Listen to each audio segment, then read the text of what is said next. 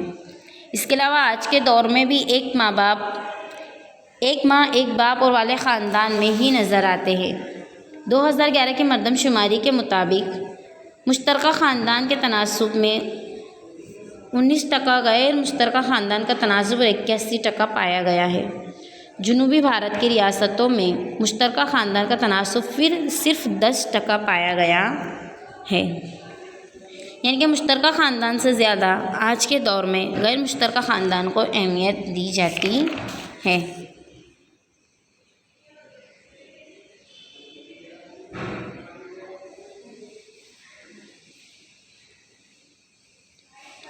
تو آج کے ٹاپک میں خاندان کی قسمیں 4 چیزوں کی بنیاد، نسل کی بنیاد پر، اختیار کی بنیاد پر، مقام کی بنیاد پر، رہائش کی بنیاد پر اور اس کی 2 قسمیں دی گئی ہیں۔